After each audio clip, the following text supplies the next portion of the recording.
एका वडिलांचा चेहरा आठवा, जे आपल्या मुलांसाठी न्याय मागत होते, ज्यांच्या डोळ्यांमध्ये आशा होती की शेवटी कधीतरी सत्याचा विजय होईल. पण या वडिलांचा मृतदेह जेव्हा सडलेल्या अवस्थेत आढळतो तेव्हा प्रश्न उभा राहतो, या व्यवस्थेने यांना इतकं एकटं का टाकलं? तर नमस्कार मंडळी, पुन्हा एकदा तुमचं स्वागत आहे आपल्या मराठी यूट्यूब चॅनलवर. बुलढाणा जिल्ह्यातील लोणार तालुक्यात एक काळजाचा थरकाप उडवणारे हत्याकांड समोर आले आहे, जेथे वंजारी समाजातील वढव गावचे माजी सरपंच अशोक सोनवणे यांची अतिशय क्रूरपणे हत्या करण्यात आली. वाद मिटवण्यासाठी लोणार पोलीस ठाण्याची कॉल आल्यावर घराबाहेर पडलेले अशोक सोनवणे पुन्हा घरी परतलेच नाहीत आणि त्यांच्या बेपत्ता होण्याची तक्रार कुटुंबियांनी देऊनही पोलिसांनी कोणतीही ठोस कारवाई केली नाही. उलट त्यांच्या अपहरणाच्या चर्चा सुरू झाल्या. पण तब्बल महिन्याभरानंतर पोलीस स्टेशनपासून अवघ्या 1 किलोमीटर अंतरावर सडलेल्या अवस्थेतील त्यांचा मृतदेह सापडला. आणि धक्कादायक बाब म्हणजे त्या मृतदेहाचे दोन्ही हात, डोकं आणि प्रायव्हेट पार्ट गायब होते.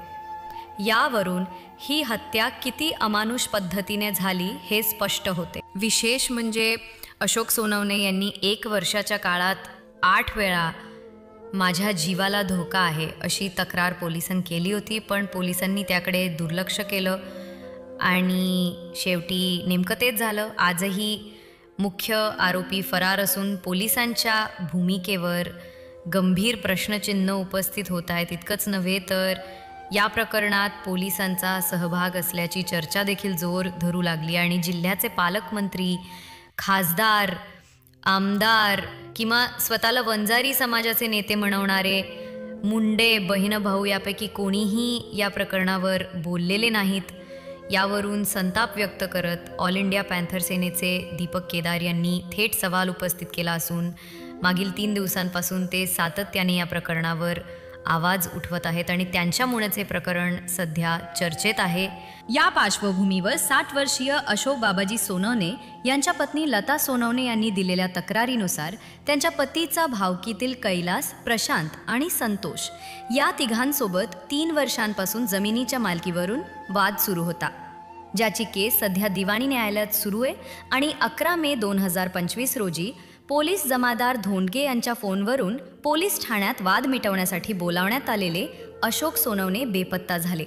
त्यानंतर त्यांच्या कुटुंबियांनी तक्रार दिली, परंतु पोलिसांनी कोणतीही तात्काळ कारवाई न करता वेळकाढूपणा केला. अखेर 10 जून रोजी मापारी गुरुकुल परिसरात एका अनोळखी मृतदेहाचा शोध लागला आणि दोन्ही हात, डोकं गायब असलेल्या मृतदेहाची ओळख लता सोनवणे यांनी त्यांच्या पतीच्या स्वरूपात पटवली. लता सोनवणे यांनी यामागे जमिनीच्या वादातून 3 आरोपींच्या संगनमताने आपल्या पतीची निर्घृण हत्या केल्याचा आरोप लावलाय. आणि अशोक सोनवणे यांनी पूर्वी पोलिसात दिलेल्या 8 तक्रारी असूनही पोलिसांनी कोणतीही प्रतिबंधात्मक कारवाई केली नव्हती. या प्रकरणी आता वरिष्ठ अधिकाऱ्यांच्या आदेशाने पोलीस निरीक्षक मेहत्रे आणि उपनिरीक्षक इंगळे यांनी 3 आरोपींविरोधात गुन्हा दाखल केला असून त्यातील 2 आरोपींना अटक झाल्याचे समजते. पण मुख्य आरोपी अद्याप फरार आहे आणि सोनवणे यांचे कुटुंब, पत्नी, 2 मुली, 1 मुलगा आजही न्यायासाठी वणवण भटकत असून कोणताही लोकप्रतिनिधी त्यांना मदत करत नसल्याचे बोललं जात आहे. दीपक केदारे यांनी पीडित कुटुंबाची भेट घेऊन त्यावेळी लता सोनवणे यांना अश्रू अनावर झाले आणि अशोक सोनवणे यांच्या अपहरण व हत्येप्रकरणी गुंड प्रवृत्तीच्या आरोपींनी पैशाच्या जोरावर अनेकांना गायब केल्याचा आरोप करत सोनवणे ज्या दिवशी घराबाहेर पडले तेव्हा त्यांच्याकडे असलेली कागदपत्रे आणि मोबाईलही गायब असल्याचा मुद्दा त्यांनी उपस्थित केला. जमिनीसाठी वर्षभर न्यायालयीन लढा देणाऱ्या अशोक सोनवणे यांची हत्या संतोष देशमुख यांच्या हत्येपेक्षाही भयानक असल्याचे त्यांनी म्हटले आणि या गंभीर घटनेची कुठे चर्चा होत नसल्याने पोलिसांनी या प्रकरणावर झाक घातल्याचा आरोप करत मुख्यमंत्री तथा गृहमंत्री देवेंद्र फडणवीस यांनी या प्रकरणाची दखल घेऊन SIT किंवा CID मार्फत तपास व्हावा, हे प्रकरण फास्ट ट्रॅक कोर्टात चालवावं, फरार मुख्य आरोपीला अटक करून पीडित कुटुंबाला संरक्षण आणि आरोपीला फाशीची शिक्षा व्हावी अशा मागण्या त्यांनी केल्या आहेत. तसंच वंजारी समाजातील गरीब कुटुंबाला न्याय मिळावा म्हणून संपूर्ण महाराष्ट्रभर आंदोलनाचा इशाराही त्यांनी दिला असून पावसाळी अधिवेशन सुरू असताना विधान भवनात या प्रकरणावर कोण बोलणार, पंकजा आणि धनंजय मुंडे फक्त ठराविक प्रकरणांवरच का बोलतात असे सवालही त्यांनी उपस्थित केले. कोणत्याही गुन्ह्याची चाहूल आधीच लागत असते, पण दुर्लक्ष करणं, गप्प बसणं आणि तक्रारींना झटकून टाकणं हीच खऱ्या अर्थानं दुसरी गुन्हेगारी आहे. जर पोलिसांनी अशोक सोनवणे यांचं सातत्याने दिलेल्या तक्रारी गांभीर्याने घेतल्या असत्या तर आज ते जिवंत असते. ही घटना आपल्याला एक स्पष्ट शिकवण देते. व्यवस्था फक्त कायद्याने चालत नाही, ती जबाबदारीने आणि संवेदनशीलतेनेच टिकते.